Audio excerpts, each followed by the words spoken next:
Hi there, it's Dr. Lise, and I'm here in this video to talk to you about conscious living, what that means, about freedom, what's really freedom, and how to attain it. And if you listen to this video, I hope that you get something powerful that will guide you to more happiness, more fulfillment, more joy that we can all experience if we know how to get there. So let's talk about conscious living. After working with thousands of people one-on-one, I started to realize that there are two phases to human development. The first phase is the unconscious, asleep, infantile stage. We all go through that stage. The second one is the conscious, awakened, mature stage. What's the difference between the two? Is that in stage one, you get your sense of self from the way the world reacts to you. And I always, when I teach, I always have my famous yin and yang with me. So when you are in the unconscious part of your life, what's happening is you're being driven by the way the world reacts to you. So when the world reacts to you in a way that you enjoy, you feel like queen or king in the world, I'm amazing, I can have everything, I'm worthy of love, everything is beautiful. But when the world does not react to you the way you would like them to react to you, then you start creating stories. And those are just stories. It's not because something is wrong with you that the world is not reacting to you the way you want it. So when it's not reacting to you, you feel depressed. What's wrong with me? I'm unworthy. I won't be able to get what I want in life. And it creates a lot of anxiety. So the difference between living unconsciously and consciously is that when you are conscious, you have a sense of empowerment. You have a sense of being safe. Because when you're in the unconscious phase of your life, you're at the mercy of the way the world reacts to you. And I can guarantee you that at some level, we all have these stories. Why? Because right from the beginning, when you were born, love had to come from the outside. And if it didn't come to you that way, from the outside, you would die. So we get groomed to looking into the outside to make us feel worthy of love. Because if I can manipulate the outside world to give me what I want, I'm safe. I'm going to live. I'm going to survive. So it's so important for us to understand that trying to manipulate the outside world to give us the inner peace that we're looking for is not going to cut it. So you're born, and this I found so often. You're born and you're crying. Often, at least in my generation, they would, slap your bum, take you away from mom, put you in the nursery, and then you would be there crying for mommy to come, and nobody would come because it was not the right feeding time. So now you started creating a story right there and then that something must be wrong with you, because if you were worthy of love, this being you've been with for a long time would be there and it would make you feel safe. So now we're starting to create anxiety already. This is where it starts. So in stage one, it's tough. So then you grow up, and sometimes mommy is cranky, daddy is cranky, or they're fighting, and what's wrong with me for this to be happening? And then mom has the audacity to have another baby. Oh my goodness, what's wrong with me? If I was enough, she wouldn't need to do this. I want her attention, now I cannot have her attention. She's always busy with the baby. What's wrong with me? And then you go to school, and you have a best friend, and one day they're your best friend, but the following day you go to school and they're playing with a new kid that has a better toy than your toys. Now you start associating having toys and the better toys with having the best friends. And then you grow up, you're a teenager, you have your first crush. That's why in French, we don't use that word, but in English, it's perfect. You have your first crush where you really want to be with this person.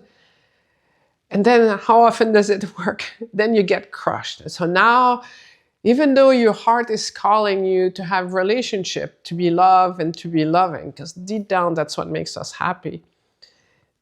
now we create beliefs that love is dangerous. In fact, what you had at 16 was not love. This is a good representation for love. What we had was infatuation. When you don't feel good about yourself, something on the outside looks really good. And now you're in trouble because when you need versus love someone, if it doesn't work out, now your whole way of defining yourself has disappeared and you get crushed. Now you make a pact with yourself where you're going to make sure that you never get hurt that way again. And guess what? Now you go into the world and you imagine like meeting this perfect person, but because you already decided that this was not going to happen for you, you always pick the wrong person by coincidence.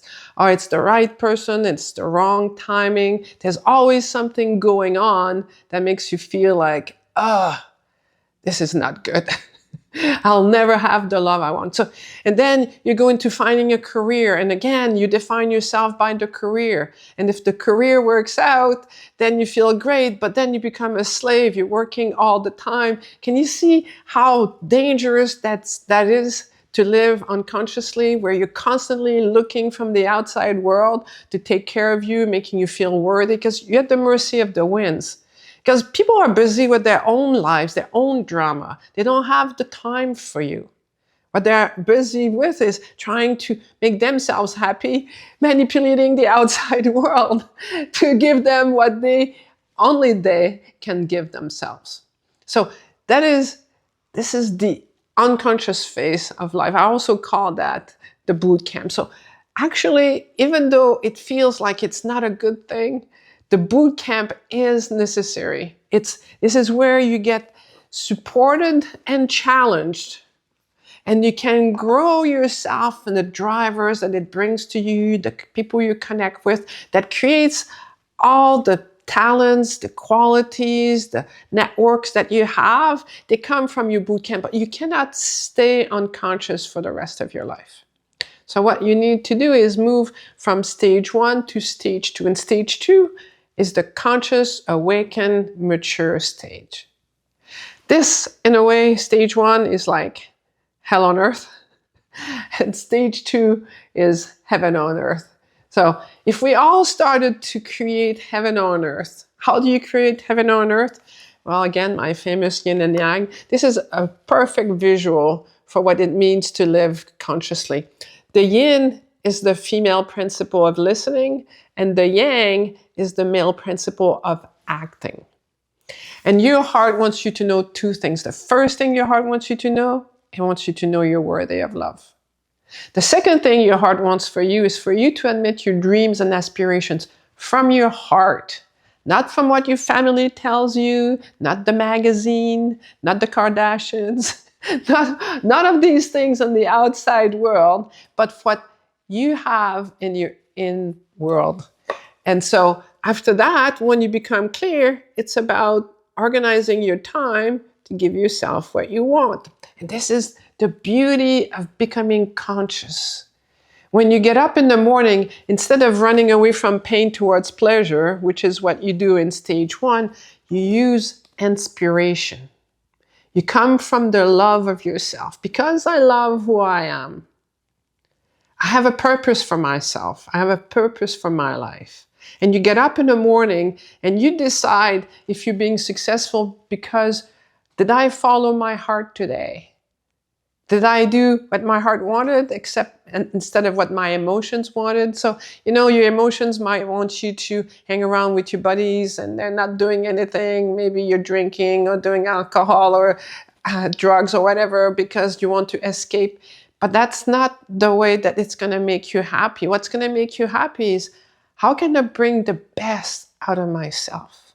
So living consciously allows you to have true freedom, the freedom of being yourself. Here you're not at the mercy of the outside world.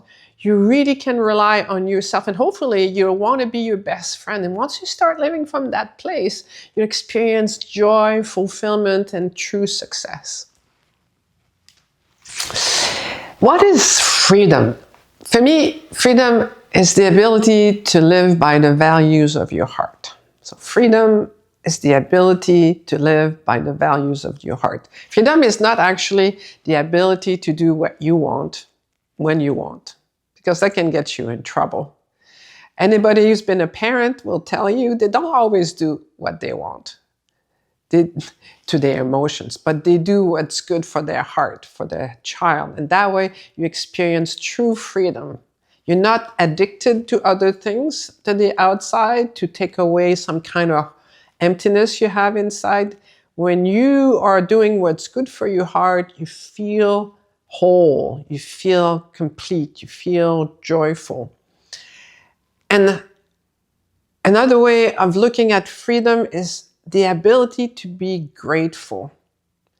Because the only way you're going to be grateful is if you're able to see the full picture of your life. When I work with my clients, I show that as a human being, you only have 3 modes of functioning. One is your mind, the cerebral part of you. So, a logical mind, a brilliant mind is revered quite often. When you're in your gut, when you're emotional, like when you're in the basket case, it's not so fun, not so easy. But the perfect balance between the two, because you don't want to be a robot, you don't want to be an emotional basket case. What you want to be is you want to be in the heart.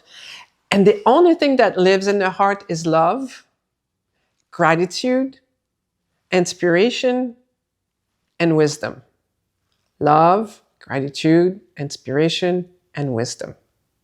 So when you are in that place, love is not an emotion. And the only time, I'm sure, if you look back in your life, the times where you experience true love, not infatuation, which feels like a big high. Like infatuation is dangerous. Like when you look back at relationships or career or things where you can imagine being without them because you needed them so badly, that was an emotion. That was not love. Because once you have true love, what happens is that you have peace. It's quiet. It allows you to have the freedom to do all the other things that you want to do in your life. So the only way you're going to have this is love, gratitude, inspiration, wisdom. If you see in a situation more pain than pleasure, more danger than safety, you experience emotions like fear, anger, resentment, depression. When you see more pleasure than pain, more safety than danger, you're actually in infatuation. That's when you get all elated. And remember times in your life where you've been infatuated with someone, when you're being crushed in the beginning, you couldn't imagine being without them. Like you're 14, 15, 16 years old and you already see yourself married to this person for the rest of your life. And within 3 months, it's not working anymore. Why? Because the only thing you were seeing is this part. You had not understood that love is actually both sides. So how do you get gratitude in your life so that you're not swinging in your emotions? Because emotions are going to take away your freedom. They're going to prevent you from doing what's right for your heart. Like me right now, I'm sitting in front of you and I'm doing this. And if you knew me in real life, I'm kind of a shy person. I'm introspective. I go inside myself and I think a lot, but I'm driven. I have a purpose in life. So I'm willing to challenge myself to sit here and do these things for you. So it's the same thing for you. Like when you get the big picture of your life, you're willing to challenge and support yourself to give your heart what it wants. And one way of freeing yourself from emotions from the past is to find the blessings in the challenges that you've had. I was talking about stage 1 before. And if you start looking at your life spiritually and you start thinking, since God loves me, or the universe, or my soul, whatever word that you use, if you start looking at your life from that point of view, and it's like, God wants me to have this challenge because it was going to grow me. It's going to help me pull me into my stage 1, into my boot camp.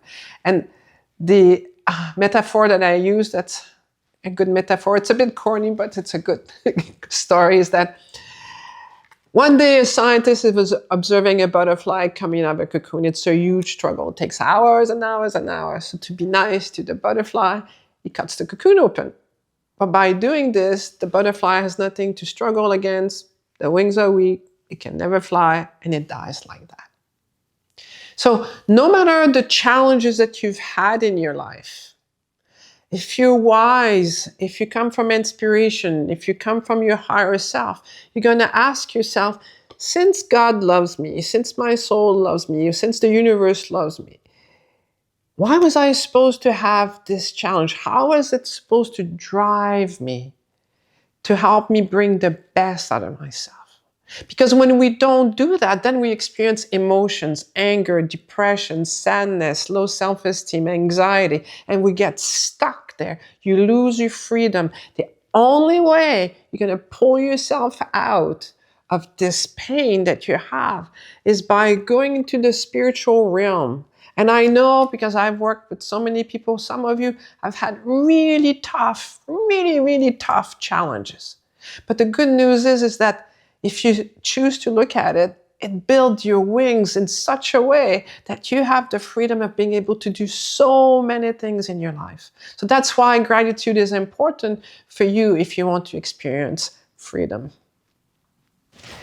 So, I've mentioned a lot about living unconsciously, but if you want to live consciously, the key is to align your actions with your heart's desire.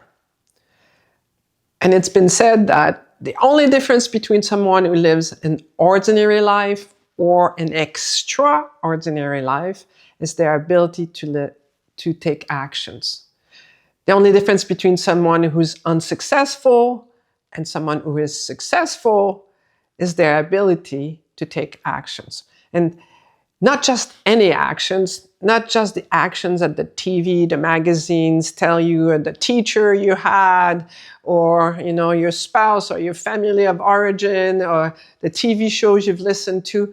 But this is why it's important to have a statement of purpose for your life. And this is one of the things I'm very passionate about. And that's why I created a weekend retreat called Extreme Freedom, where on the second day, we spend a whole day thinking about organizing and going deep inside so that you can create a statement of purpose for your life that comes from your heart.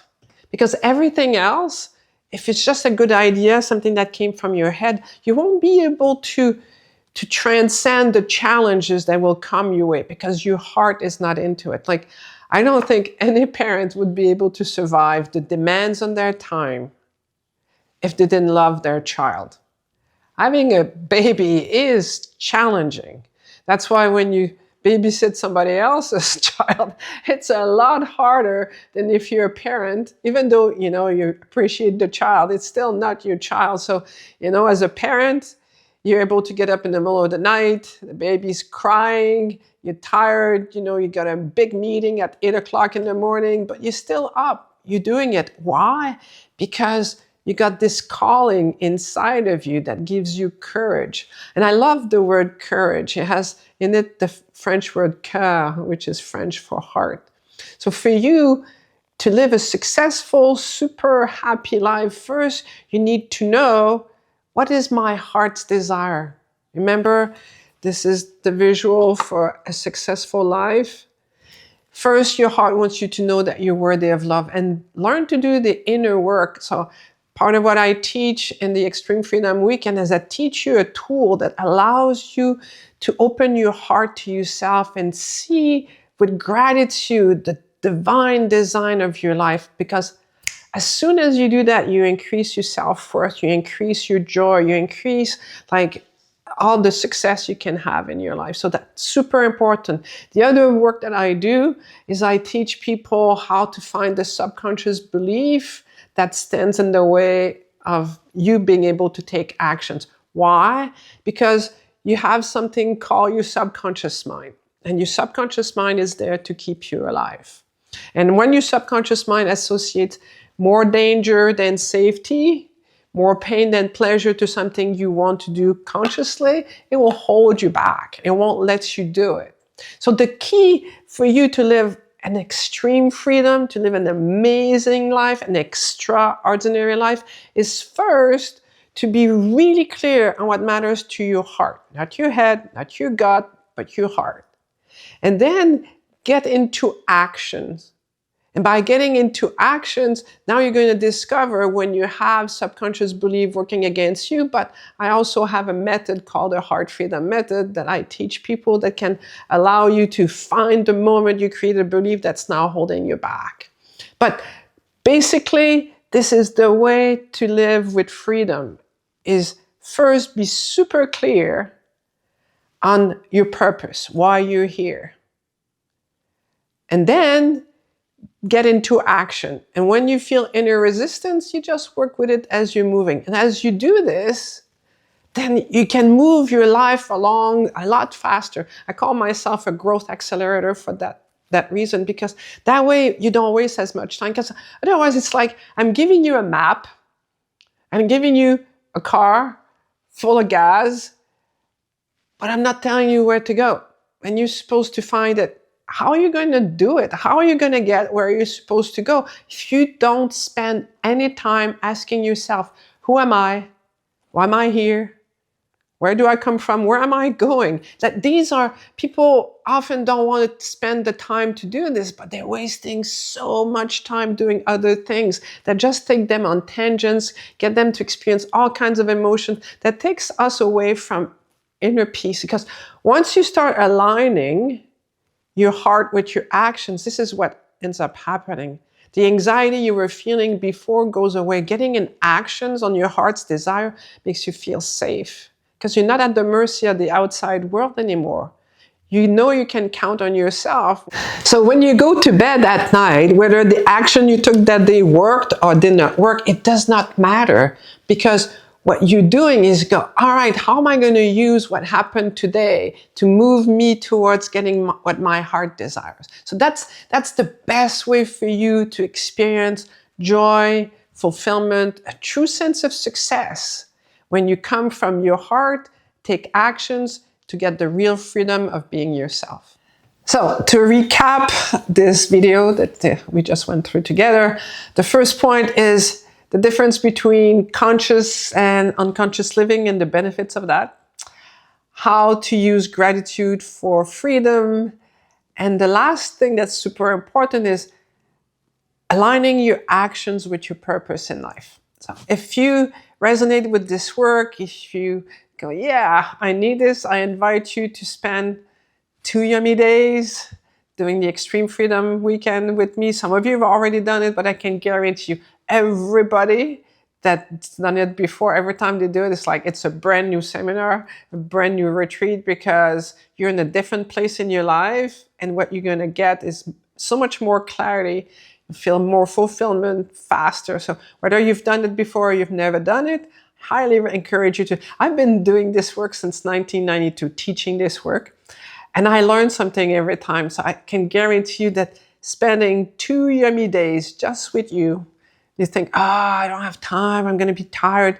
If you're tired, that means you're wasting too much time doing stuff that's not in line with your heart. So join us for the Extreme Freedom Weekend of May 4th and 5th, coming up right now. And if you sign up until May 2nd, you're going to have access to a video program called 5 Lies Strategy that goes very well with helping you move with the Extreme Freedom Weekend. It's usually $197, and you get it for free if you sign up now, between now and May 2nd. So hopefully we can have you either in person at the office or online, where I can take good care of you. I interact with you, whether you're here with me or online, and we'll have fun exploring you, giving you meaning, bringing success into your life.